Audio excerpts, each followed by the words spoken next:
It began with a notebook, a simple spiral-bound pad, the kind every student carries but rarely fills.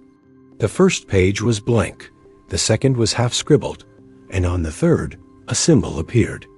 A strange circular mark, uneven and hurried, almost like it had been carved rather than drawn. It wasn't part of any known alphabet, not a doodle, not even an accidental smear of ink. It had intention. And for 28 days, that same student drew it again and again, in the same spot, same shape, same thickness, as if each repetition was a ritual rather than an act of boredom. Her name was Mara Wilson, 17 years old, a quiet girl who sat near the window in room 204, always wearing the same gray hoodie and always avoiding eye contact. Most teachers described her as present but distant. Her grades were fine. Her attendance was perfect. Until the 29th day. That morning, her desk was empty. Her bag was gone. And the symbol she had drawn in her notebook had somehow appeared on the classroom wall, burned into the paint. The janitor swore it hadn't been there the night before. The principal called it vandalism. The art teacher said it looked ancient. And the rest of the students couldn't stop staring at it, because somehow, even though it was just a crude circle with 3 intersecting lines, it felt wrong, like it was staring back. When the police showed up, they found her notebook. 28 identical symbols, each darker than the one before, pressed so hard into the paper that the last few pages were nearly torn through. There was no note, no explanation, no sign of struggle, just those marks.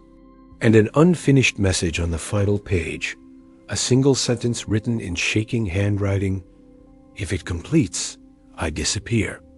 The officers dismissed it as nonsense. But her best friend, Leo, didn't. He said Mara had been acting strange in the last few weeks, sleeping less, talking about the thing in the static, and asking him if he ever heard voices whispering through the school's intercom when no one was speaking. When he tried to tell the teachers, they laughed it off. Teen stress, they said. Maybe attention-seeking. But Leo knew Mara. She wasn't the type to make things up. And what haunted him the most wasn't her disappearance. It was what happened 3 days later. Because another student, one who had never even met her, started drawing the same symbol on his own desk. And that's when people started to realize whatever Mara had found, it hadn't left with her. It had stayed, watching, waiting, because the symbol wasn't just a drawing. It was an opening. And once something looks through, it doesn't forget who stared back. The door was never meant to be opened. The first time Leo went back to the school after Mara disappeared, the hallways felt heavier. The air smelled faintly of disinfectant and rain, but beneath it, there was something else, something metallic and old.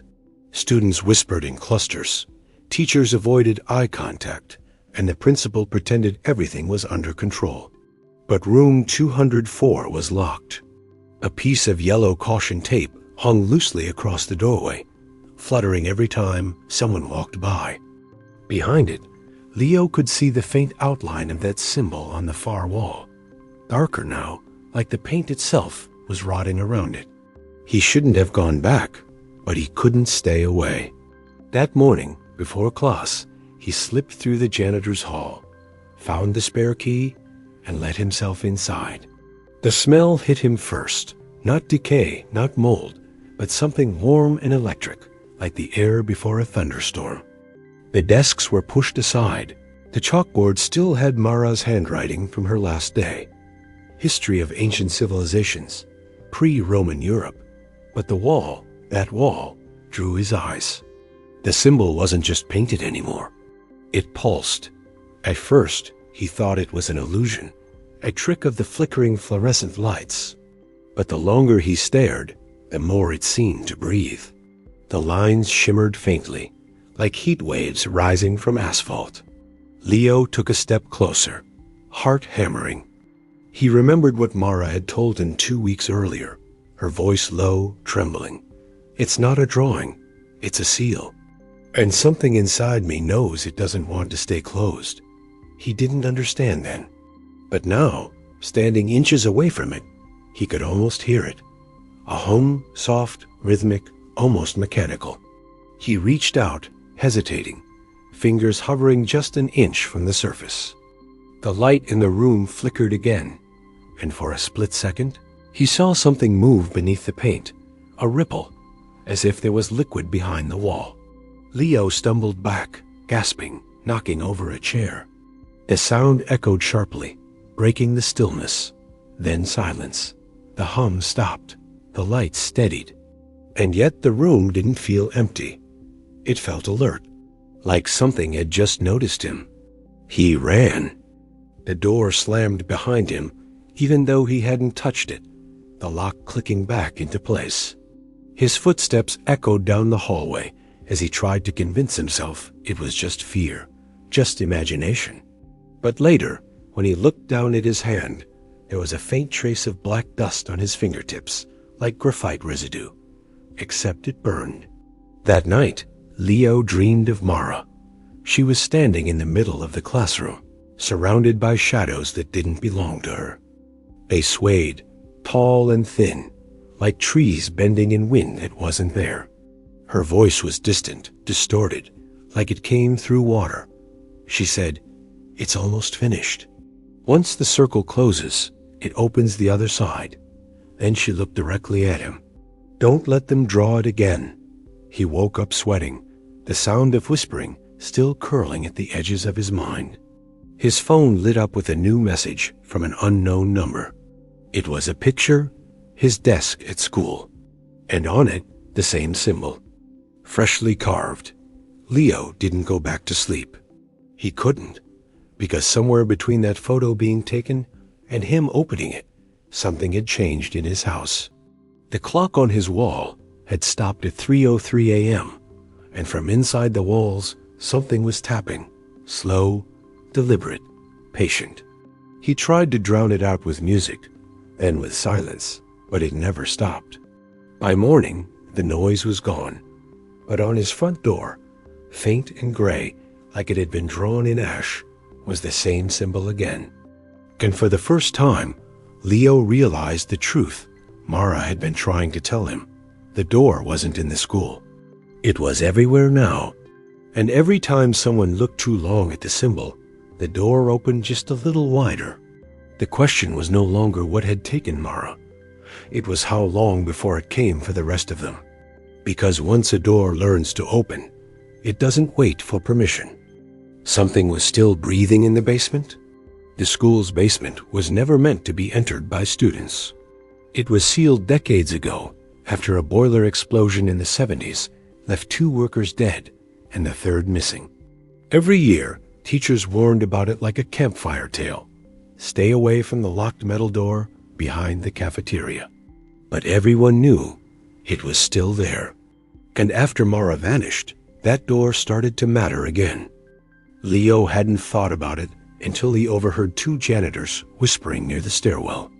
One of them, a man named Curtis, said he heard something moving down there at night. Not rats. Not pipes. Something slow, dragging, wet. The other janitor laughed it off, but his voice cracked in the middle of it. Leo stood frozen by the lockers, pretending to scroll through his phone, his pulse matching every syllable. "It's like breathing," Curtis had said. "You can feel the air push back through the vents." That was all Leo needed to hear. That night, when the rain returned and the power flickered, he waited behind the gym until everyone was gone. His flashlight trembled in his hand as he made his way through the service hall. Every step echoed like a warning. The hum of the fluorescent lights followed him, dim and cold. When he reached the metal door, it was covered in rust and warning tape, the lock heavy and corroded. But in the center of the steel, faint and familiar, was the symbol. It wasn't painted. It was pressed into the metal, like it had grown there. He leaned closer, tracing the lines with his light. The edges weren't perfect anymore. They pulsed faintly, like veins under skin. The air around it was colder, and for a moment, he thought he saw condensation on the lens of his flashlight. Then the sound came. It was a deep, hollow exhale. Not wind, not machinery. It came from the other side. Leo stumbled back, hitting the wall behind him. The breath came again, slower this time, and with it, a faint scraping sound, like fingernails against concrete. He wanted to run. Every instinct screamed at him to leave. But he couldn't. There was something magnetic about it, something that pulled at his mind like gravity. He raised his hand, hesitated, and then pressed his palm against the door. It was warm. For a few seconds, nothing happened. Then a pulse ran through the metal, sharp and electric, traveling up his arm and into his chest. He gasped and pulled back, falling to the floor. The symbol glowed faintly red, like embers trapped beneath the surface. He heard whispers, dozens of voices overlapping, none clear enough to understand. They faded as quickly as they came. When he opened his eyes, a light on his phone was flashing. An incoming call from Mara's number. He answered, heart pounding, but there was no voice. Only the sound of breathing. The same slow, dragging rhythm. He dropped the phone, his flashlight rolling across the floor, its beam slicing across the walls. For a fraction of a second, he saw something in the corner. A handprint, black and damp, pressed into the concrete.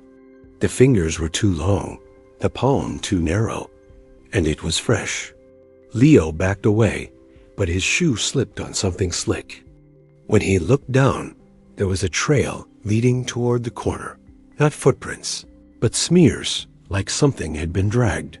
The smell of metal and ozone thickened. He turned to run, but the door behind him slammed shut with a force that made the walls shake. He clawed at the handle, pulling, pushing, yelling, but it wouldn't move. Then, in the quiet between his breaths, came a whisper from behind him. It sounded like Mara. You shouldn't have touched it. The flashlight flickered again. The beam caught the far end of the hallway, where something shifted in the darkness. A figure, half in shadow, half in the glow. It was tall, wrong, its shoulders brushing the ceiling. The sound of breathing filled the space, louder, closer, until it drowned out his own heartbeat. Then, as suddenly as it began, the door flew open behind him. Leo bolted out, running through the halls, tripping over his own feet, gasping until his lungs burned. When he reached the main corridor, the lights had returned, humming softly, the school quiet again. He didn't stop until he was outside, drenched in rain and shaking. When he looked back through the glass doors, the hallway was empty.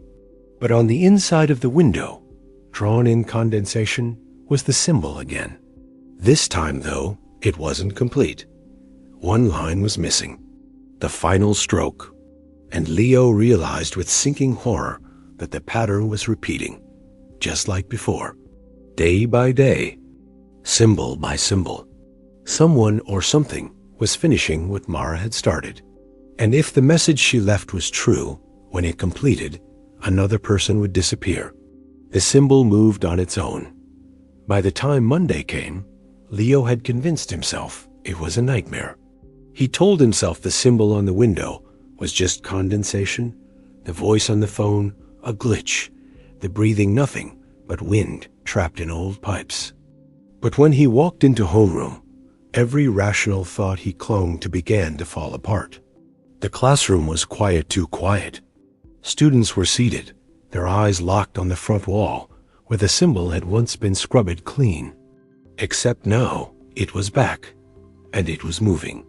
At first, he thought it was a trick of the light again. The lines seemed to shimmer faintly, bending slightly in rhythm with the hum of the ceiling lights. But as the seconds passed, the movement became unmistakable. The symbol wasn't fading or flickering. It was pulsing, expanding and retracting like something alive beneath the paint. Each time it did, the temperature in the room dropped. Breath became visible.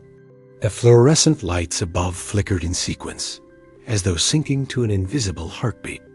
A girl sitting near the front let out a quiet gasp. Her pencil rolled off the desk and clattered to the floor, echoing too loudly in the frozen silence. Mr. Clancy, the teacher, cleared his throat and stepped toward the wall, forcing a smile that didn't reach his eyes. "It's just moisture damage," he said. But when he reached out to touch it, his hand stopped halfway. His face drained of color. "That's warm," he muttered. The lights flickered again, harder this time, and Leo felt the same static crawling up his spine.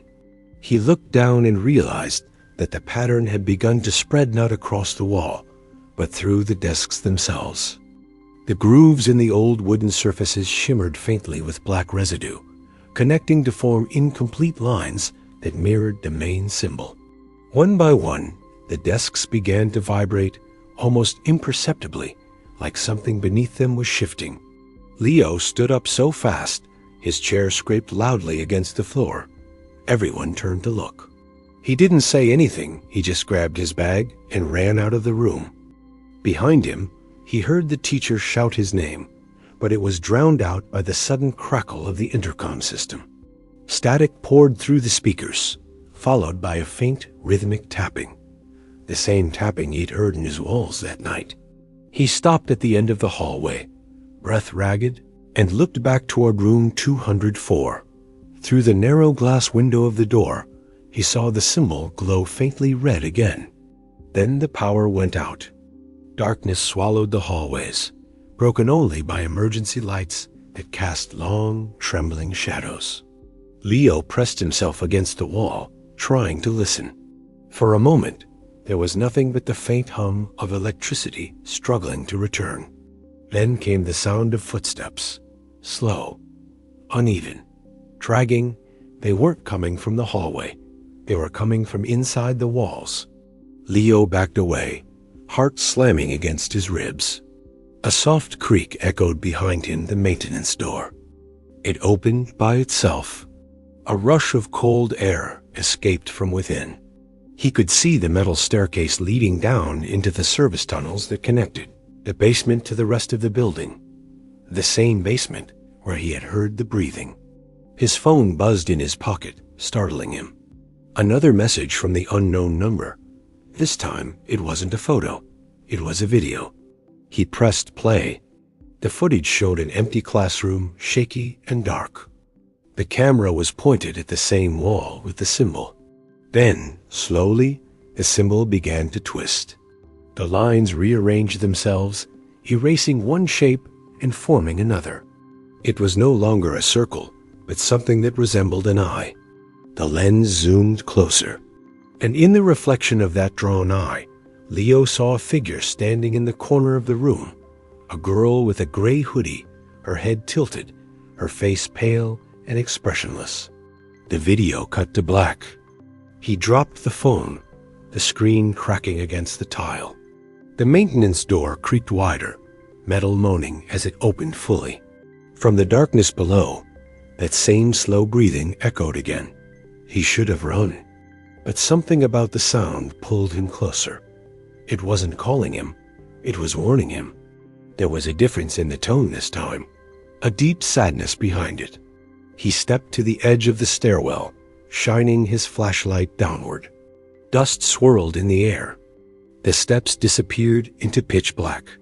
On the wall beside the doorway, drawn in fresh black ink, was another symbol half finished. The final line was missing. And this time, instead of fear, Leo felt something colder. Understanding. The symbols weren't random. They were progressions. Like frames in a film, each one closer to completion, closer to opening. He looked down again. Something shifted in the dark. A shape too large to be human. Then came the whisper, distorted but clear. "It's almost done." The light in his hand flickered out, leaving him in total darkness. And somewhere in that dark, something exhaled slow and deliberate. The air trembled. Then, from the black, two faint red points appeared, hovering inches above the floor, staring directly at him. Leo didn't scream. He couldn't. because what looked back at him wasn't something new. It was familiar. It was Mara, or what was left of her. She was still trying to finish it. Leo's scream never came. The air in the stairwell was so heavy it choked the sound in his throat before it could escape. Those two red points of light hung motionless in the dark, unblinking, unbreathing, burning faintly like the last glow of a dying ember. He took one step back, but the light in his hand flickered again, and for a moment, Mara's face appeared in the beam. Not all of it, just the suggestion of her features, pale and colorless, like she had been drained of everything human. Her eyes were hollow. Her lips moved, but the sound that came out wasn't a voice. It was static, layered, and broken, like 100 whispers bleeding into one another. Leo stumbled backward up the stairs, hitting the wall behind him. The beam from his flashlight jerked wildly across the concrete. When he looked again, the red glow was gone. Only the sound remained, the faint hum, pulsing softly, the same rhythm that had haunted his dreams since the first night she vanished. He bolted up the rest of the stairs and slammed the maintenance door shut, pressing his weight against it as his breath came in short, uneven bursts. For a long time, he just listened. Nothing moved on the other side, but the silence didn't feel safe. It felt like something waiting.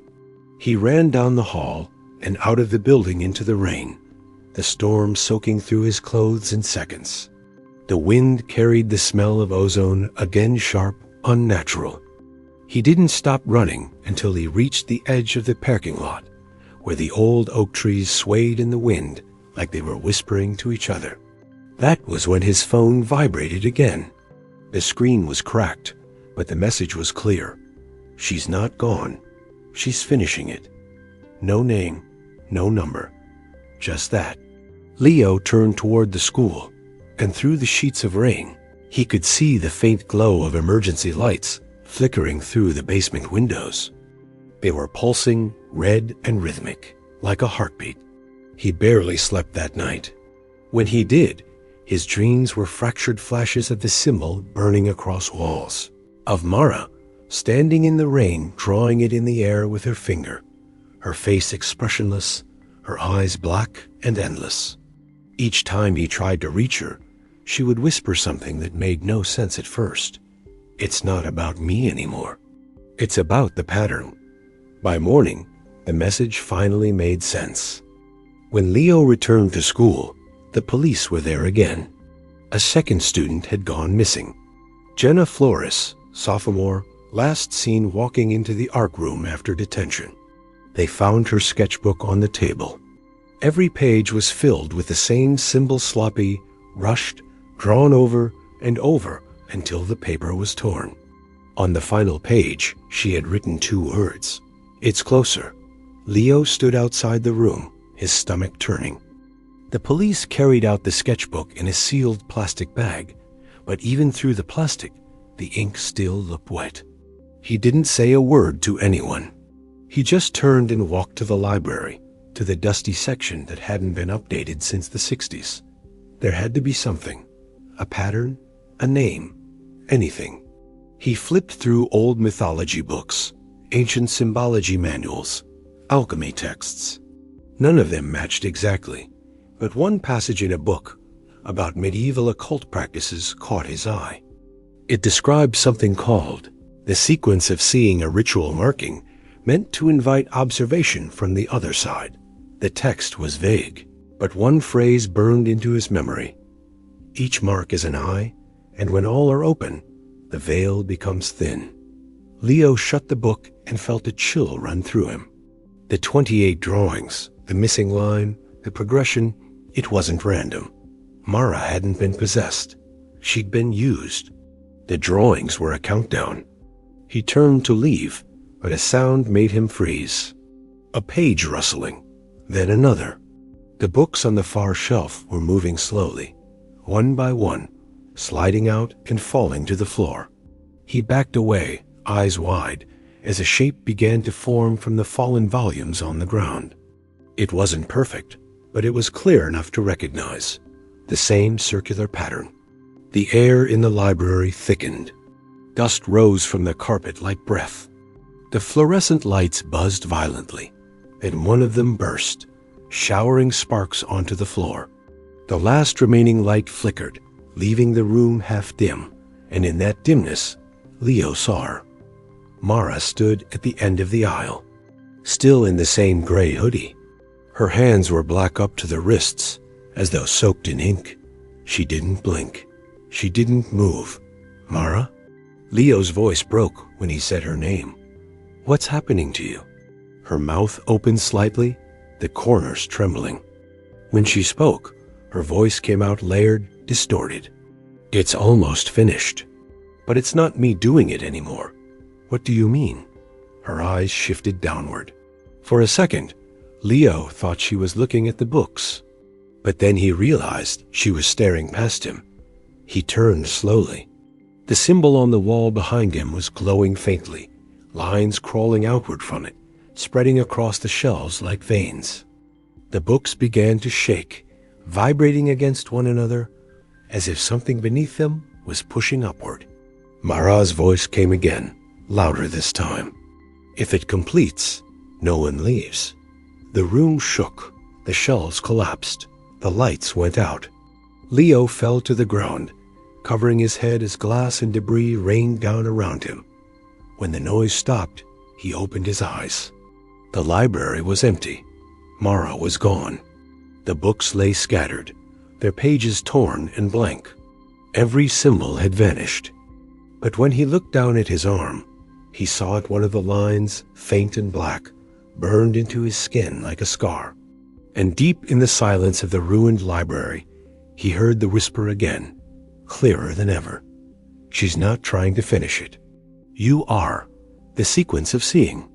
Leo didn't remember leaving the library. One moment he was surrounded by fallen books and broken glass, and the next he was sitting in his car, engine running, hands trembling on the steering wheel. The mark on his forearm burned faintly beneath his sleeve, a thin black line that seemed to move when he wasn't looking. He wanted to scrub it off, to tear it from his skin, but every time he touched it, the world tilted slightly, like gravity had shifted. He didn't go home that night. He couldn't. His house no longer felt safe, not after the tapping in the walls and the messages that kept appearing on his phone. Instead, he parked near the old water tower outside town and sat there until dawn, trying to make sense of everything. The books, the breathing, the symbols, they weren't just random pieces of some local curse. They were instructions, a process. The next morning, he went back to the library when it reopened. The damage from the night before was gone. The shelves were upright, the lights were steady, the floor spotless. It was as if nothing had ever happened. When he asked the librarian about it, she gave him a confused look. "The library's been closed for maintenance since Friday," she said. "No one's been inside." Leo didn't argue. He just nodded, left, and sat on the steps outside. The world around him was still moving, but it felt hollow. People walked past him without noticing. Cars hummed by. The sun climbed high, but he felt like he was slightly out of sync with everything, like the world was half a second delayed. The more he thought about the sequence of seeing, the more his head ached. Each mark is an eye, and when all are open, the veil becomes thin. He couldn't get that phrase out of his head. He went home, dug out his laptop, and started searching. Hours turned into an evening, and somewhere deep in an old academic database, he found a scanned thesis written in 1964. The title read, "Observational Patterns in Cognitive Ritualism." Inside, one section mentioned a series of ancient European rites where drawings were repeated daily to train the mind to perceive what exists between. The writer described it as a sequence of awakening, but the rituals always ended the same way. The practitioner vanished. Their body never recovered. The last line of the entry hit him like a hammer. Once all symbols align, the observer becomes observed. He shut the laptop and stared at the wall. His breathing grew shallow. The marks were not calling something, they were making it aware of him. Each time Mara drew the symbol, she wasn't summoning. She was being seen. That night, the mark on his arm darkened. It spread upward, splitting into 3 faint branches that crept toward his elbow. The skin around it pulsed faintly, each rhythm matching the low hum he'd started hearing in his head. He didn't sleep. The hum kept him awake, low and constant, like a mechanical vibration deep inside his skull. Around 2:17 a.m., the power went out. The house was swallowed by silence, so heavy he could hear the blood rushing in his ears. Then the sound began. Not from the walls this time, from the floorboards beneath his bed. A scraping, slow and deliberate, moving back and forth. He swung his legs off the mattress and crouched down, pressing his ear to the wood. The sound stopped. Then came 3 soft knocks. He whispered, "Mara?" A voice answered, muffled but unmistakable. "It's seeing you now." He jumped back, heart slamming. His phone lit up on the nightstand, buzzing with a new notification. Another video. No number, no name. Just a timestamp to 17 a.m., the exact moment the power had gone out. He pressed play with shaking fingers. The footage showed his own room, filmed from the corner near the ceiling. The camera angle was impossible. He didn't own a camera there. In the video, he was lying in bed, eyes closed. Then, slowly, the symbol began to appear on the wall beside him, drawn by an invisible hand, line by line. When the last stroke was almost complete, his eyes snapped open in the recording. He looked directly into the camera, his expression blank, his pupils entirely black. The video ended. Leo threw the phone across the room, but when it hit the wall, the screen didn't shatter. It bent slightly, like it was made of soft plastic. The air in the room rippled faintly. The light from the street outside stretched unnaturally across the floor, as if bending around something unseen. He could feel pressure in his ears, the same sensation you get before a storm breaks. Then he realized it wasn't the house moving. It was the world. He stumbled to the window. The sky looked wrong, too still, too quiet. The wind had stopped. Even the trees were frozen. And there, across the street, a figure was standing. Gray hoodie, bare feet, head tilted. It was Mara again. Only this time, she was holding something. A notebook. His notebook. She opened it slowly, revealing the same pages filled with symbols. But now there was one extra page, a fresh drawing still wet with ink. The final symbol, complete. Leo pressed his hands against the glass, shaking his head. "Don't," he whispered. Mara smiled faintly. Then she pressed her hand against the notebook. The ink shimmered, rising from the page like smoke. The world around him dimmed, sound stretching thin. The mark on his arm flared with heat so intense he screamed. Through the blur of pain, he saw the ink lift from the notebook, drift across the air, and slide through the window glass as if it wasn't there. It touched his skin, and suddenly he saw everything. For a single endless second, the world tore open like paper. The walls around him dissolved into black. He saw shapes moving in the dark, enormous and slow, as though the world itself was breathing. And in that void, he saw eyes, millions of them watching, each one reflecting his own terrified face.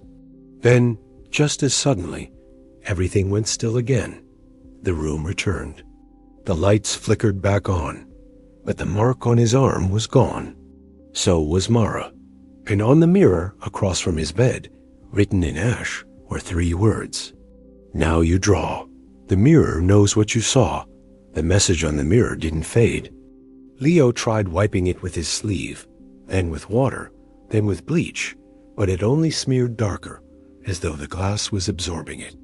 The words pulsed faintly in the dim light, each letter alive with a dull heat that fogged the surface around it.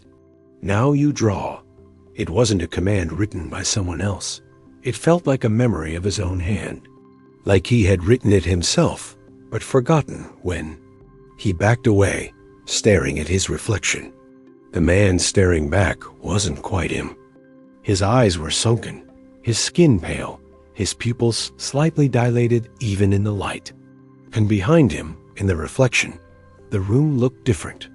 The walls were cracked, the shadows deeper, the edges bending subtly, like the mirror was reflecting a different version of the same space. He blinked, and for a second, the reflection didn't. It stood there, motionless, while he moved. That's when the humming started again, low, steady, vibrating the air between the glass and his chest.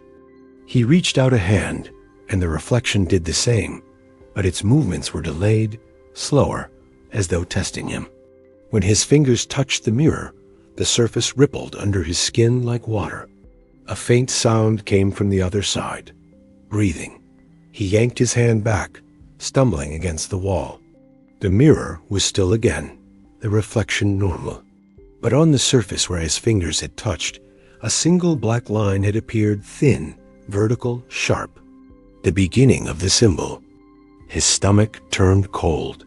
He didn't want to finish it, but the pull was unbearable. It was inside him now, a compulsion that felt older than thought. His hand shook as he grabbed a marker from his desk drawer. The rational part of his brain screamed not to, but his body didn't listen. He stepped closer to the mirror, raising the marker. His reflection did the same, eyes lifeless. When the first line connected to the second, the air temperature dropped 10 degrees. When he drew the third, his ears popped, like he was descending into deep water. And when he finished the circle, the world blinked. The reflection shifted. The room inside the mirror was now darker, the air thick with a faint red mist. A version of himself, staring back, was smiling. Not cruelly, not kindly, just smiling, like a person who had been waiting too long for something inevitable. Behind that version, faintly visible through the red haze, was the outline of Mara. She wasn't standing anymore.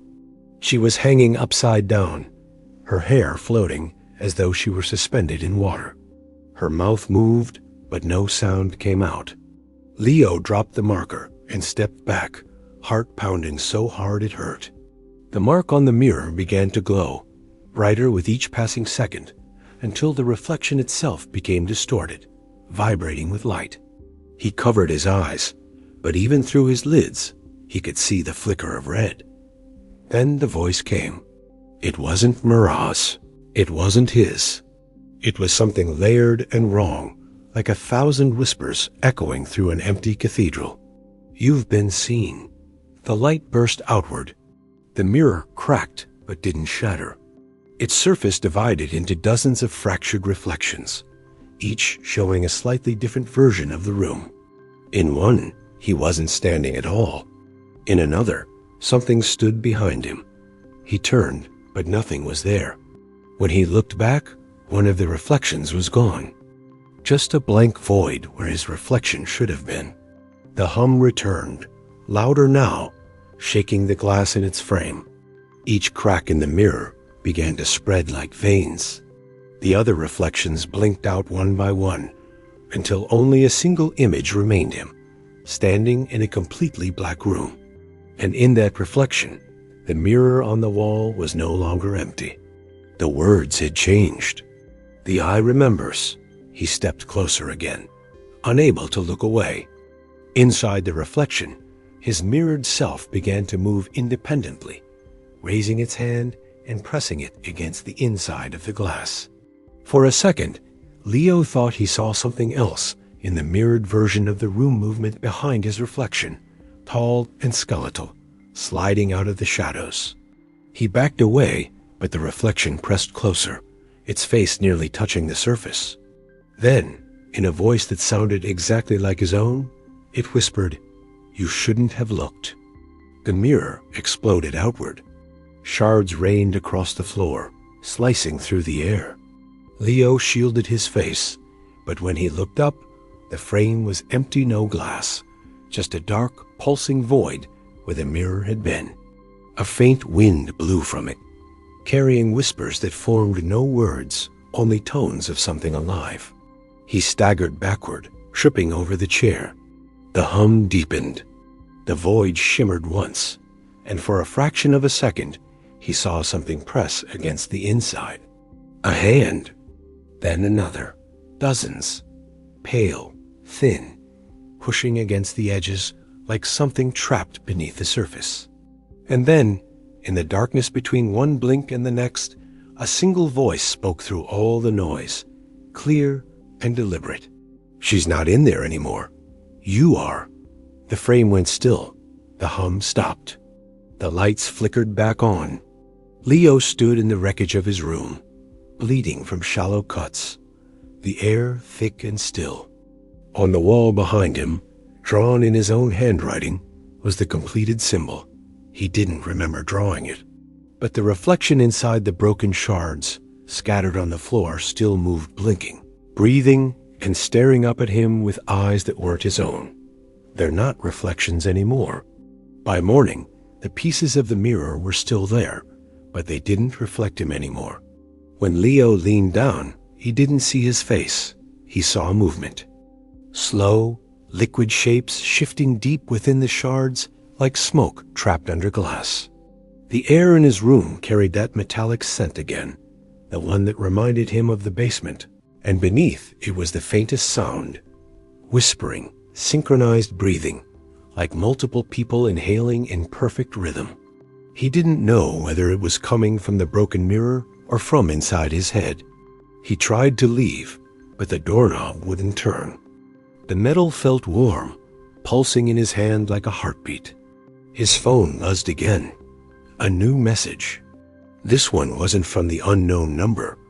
It was from his own contact. His name flashing on the screen. Leo. The text read, "Don't turn around." He froze. His throat tightened, his heart punching the inside of his ribs. The floorboards creaked behind him, soft and deliberate. He couldn't tell if it was a person or just the sound of the house breathing again. Then came another buzz. Same sender. Another message. Too late.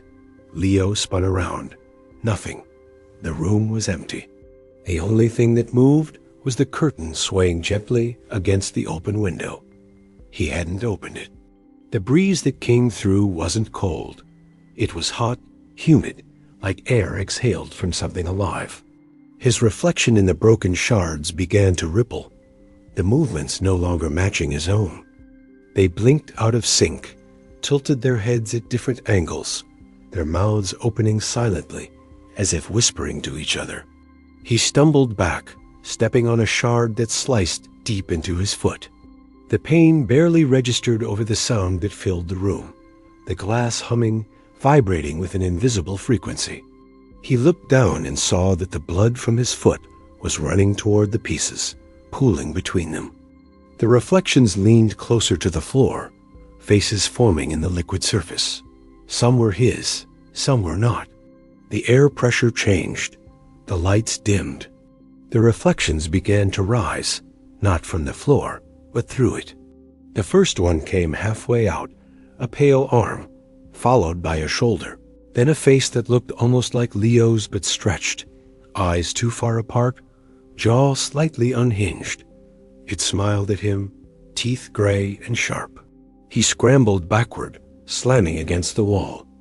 The creature pressed its hand flat against the floor, and its fingers sank through solid wood like it was water.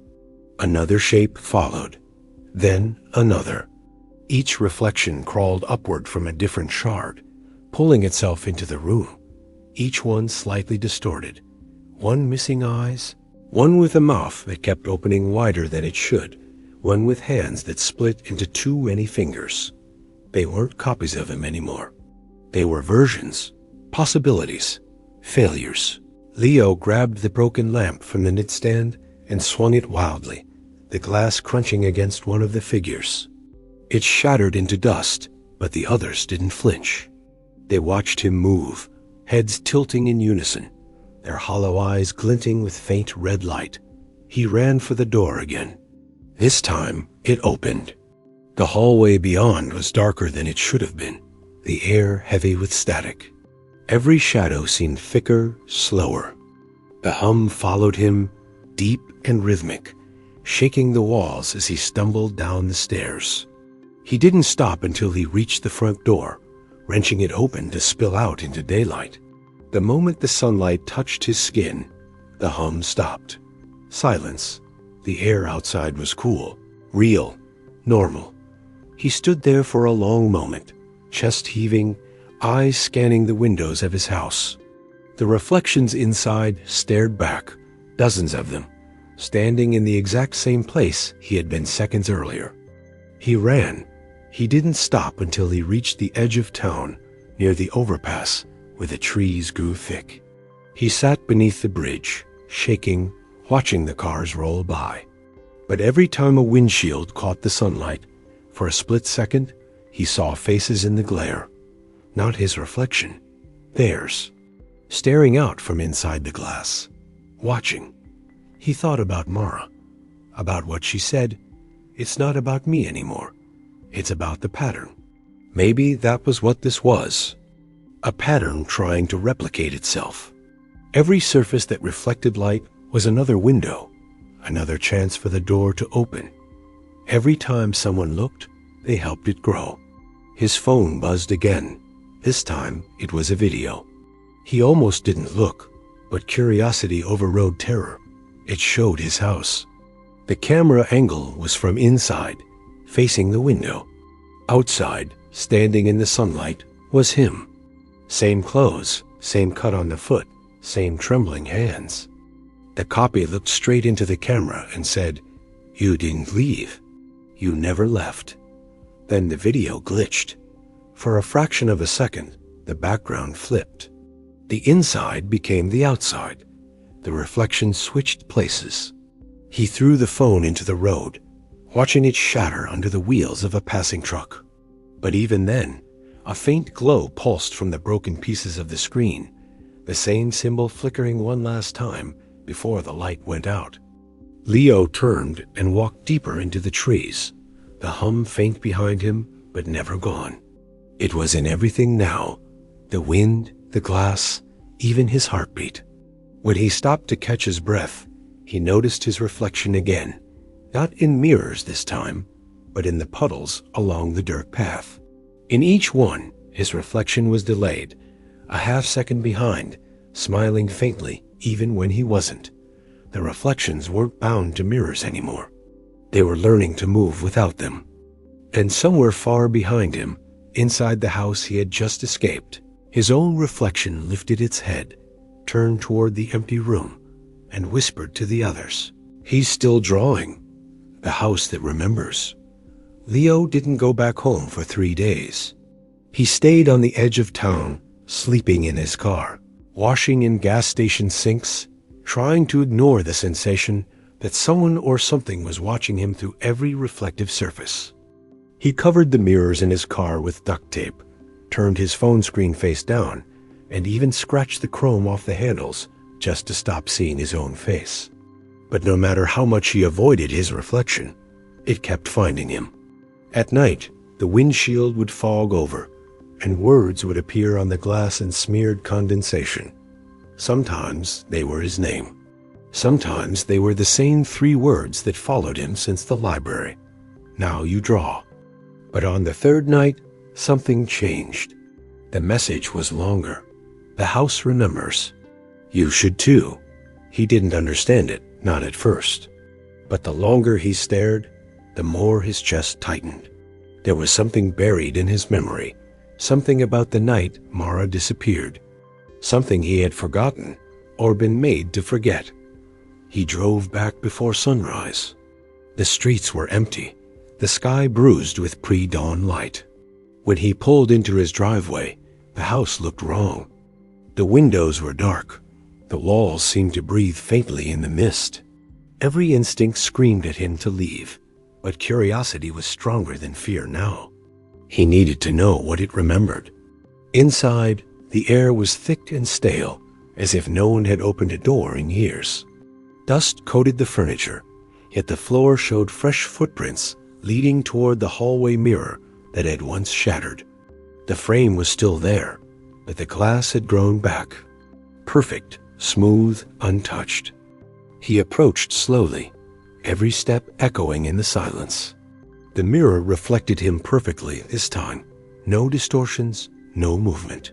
But behind his reflection, the house looked different, cleaner, brighter. The version of his room that existed before everything happened. He reached out. The surface was cold, solid. Then, without warning, the reflection blinked, and the room inside the glass changed again. It showed him sitting at his desk. But this version of him wasn't bleeding, wasn't terrified. He was drawing, calmly, methodically, sketching the same circular symbol on a sheet of paper.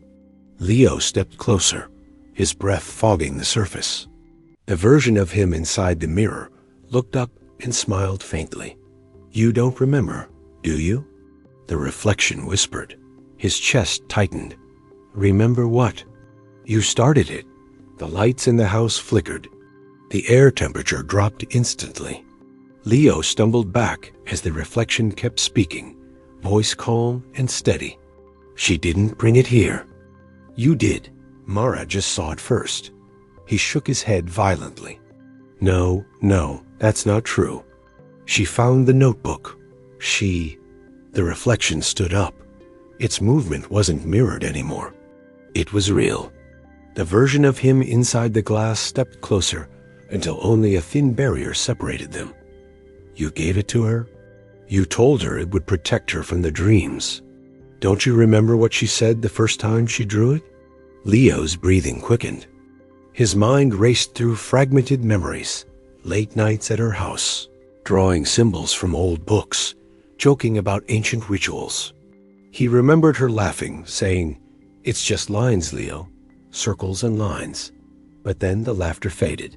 The memory shifted. He saw her expression change, her eyes darken, her hand trembling as she finished the first symbol.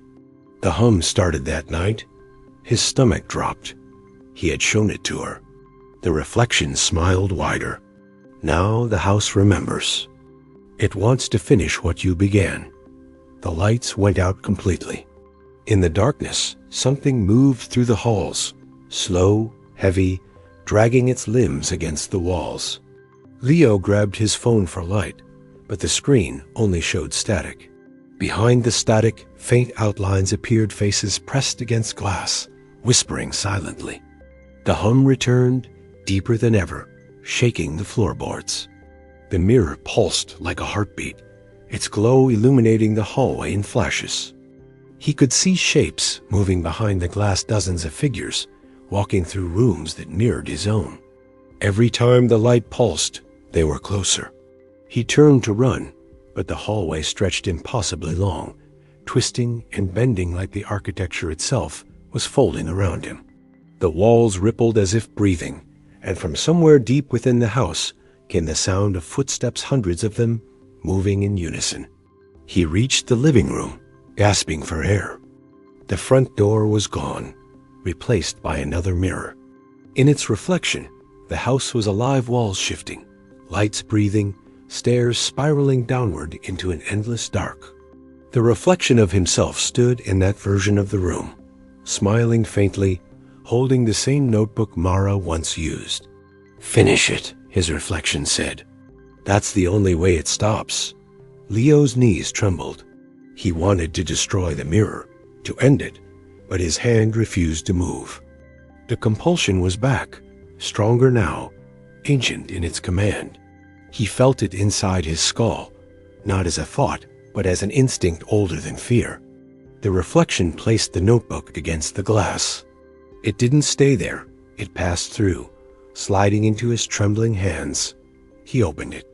The pages were filled with symbols, most incomplete, all identical. The final one was empty, waiting.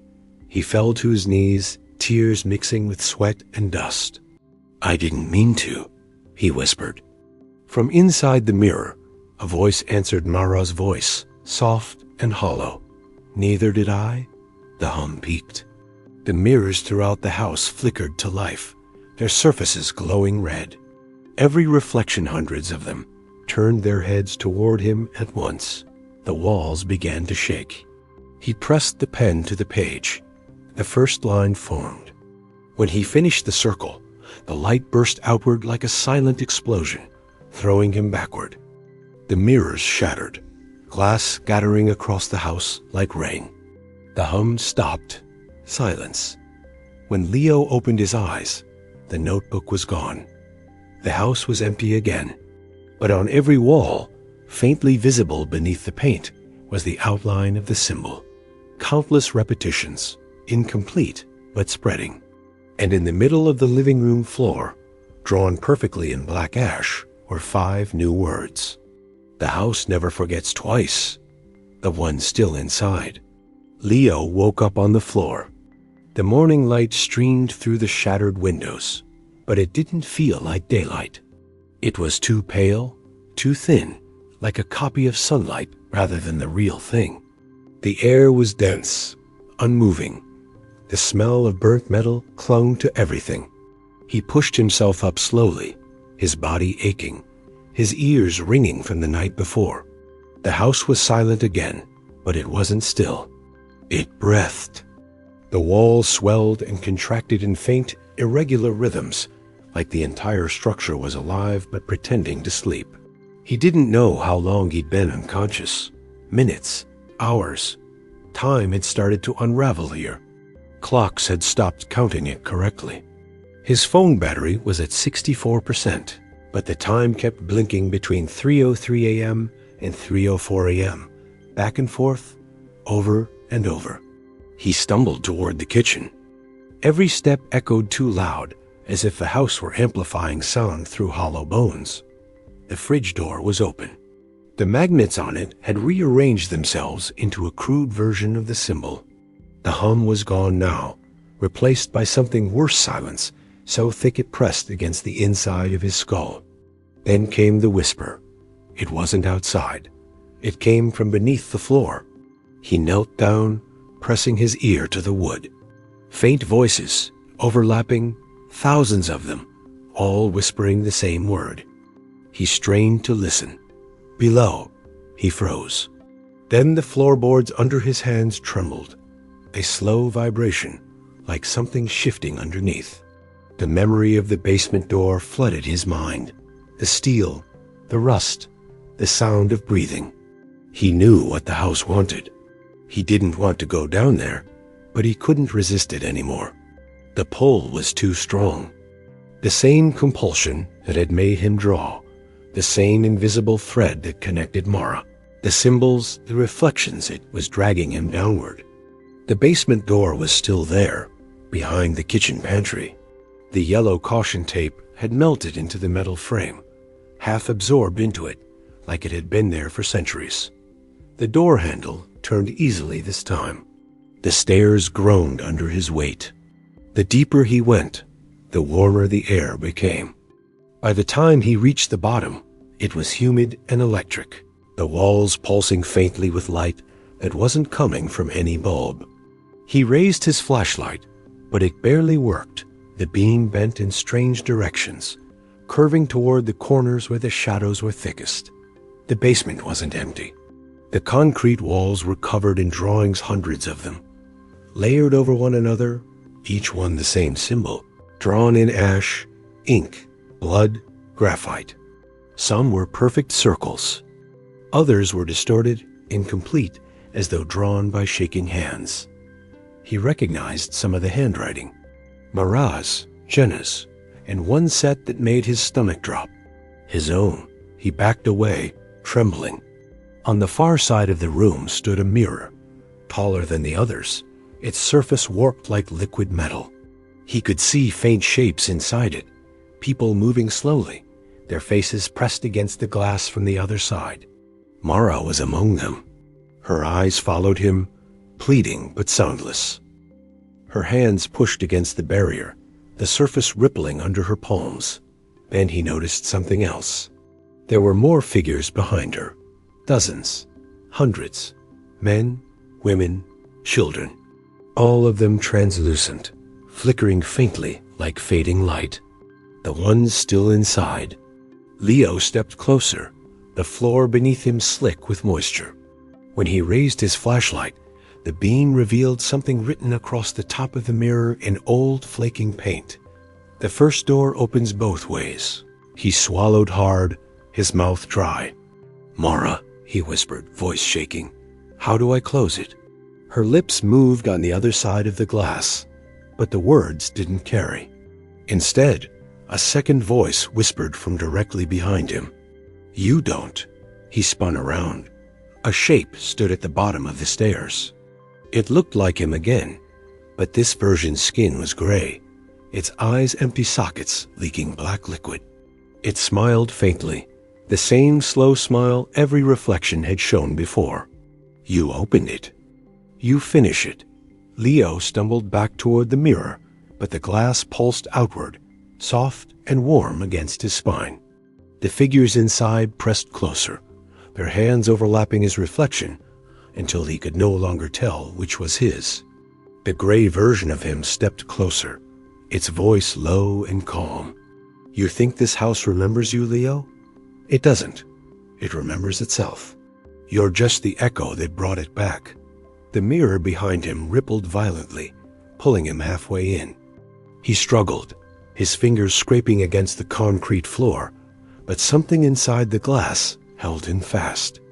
Mara's hands reached for him through the barrier, her mouth open in a silent scream. The world inside the mirror was red, in shifting, endless corridors of reflections stacked into infinity.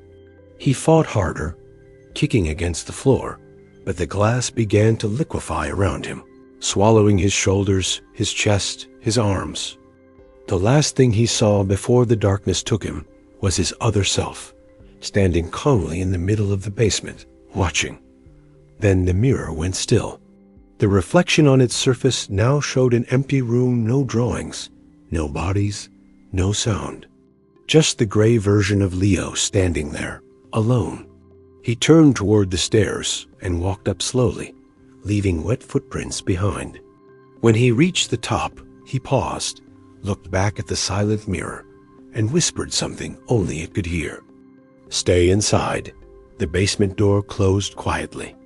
Upstairs, the morning sunlight filled the house. The hum was gone. Everything was quiet again, but on the walls, beneath the layer of dust, the symbols began to glow faintly, once more reappearing one by one, as though drawn by invisible hands. And down in the mirror below, something shifted. A hand pressed faintly against the inside, its fingertips trembling. It looked human. It wasn't. The house remembered. And now, so did everything else trapped within it. The final reflection. The town didn't notice when Leo stopped showing up. His teachers marked him absent. His car gathered dust by the roadside, and his house, well, no one went near it anymore. Neighbors said the windows made strange sounds at night, like someone whispering through the glass.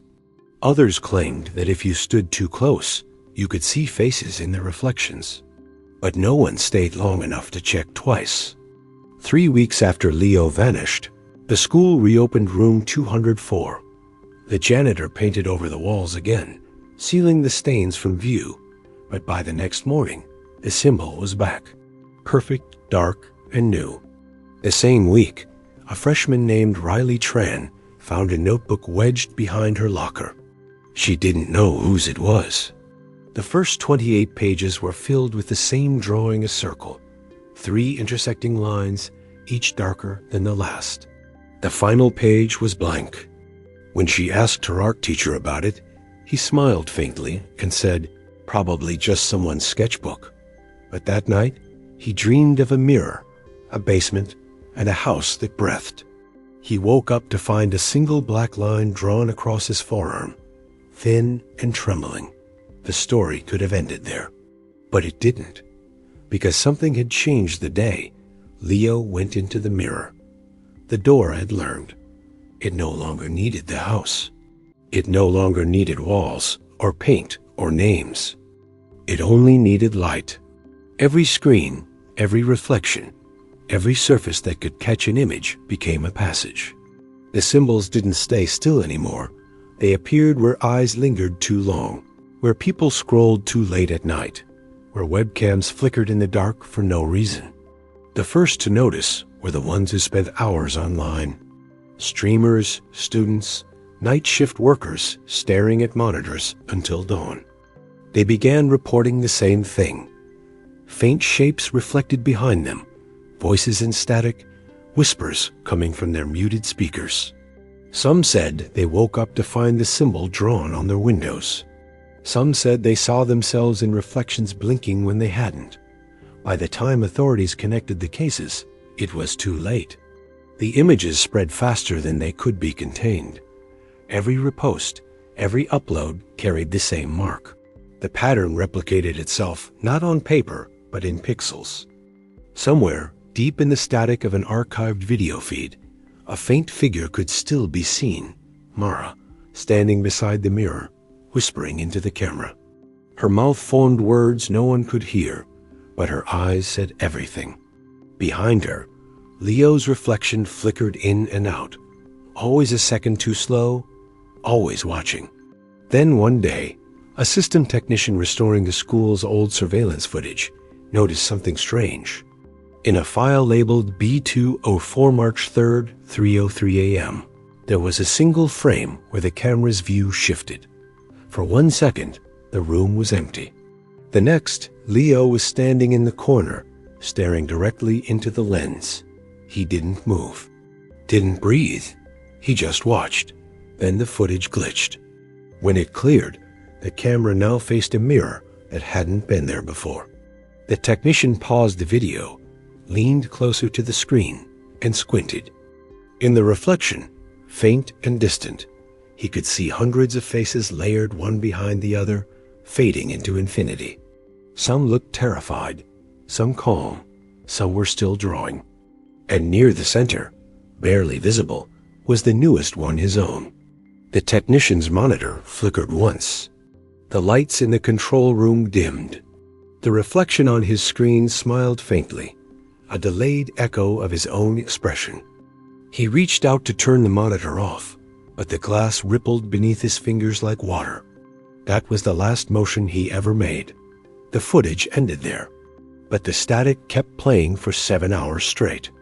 In those hours, if you listened closely, there was a faint hum buried under the noise. The same hum Leo once heard in his walls. Slow, patient, alive. And if you watched long enough, if you let your eyes adjust to the dark corners of the feed, you could see movement behind the static. A faint, shimmering outline of a door, opening just a little wider. No one knows what's on the other side. But somewhere inside every reflection, something remembers you. It waits for the moment your eyes meet its gaze too long. The moment curiosity wins. And when it does, it whispers the same words it's whispered since the beginning. Now you draw.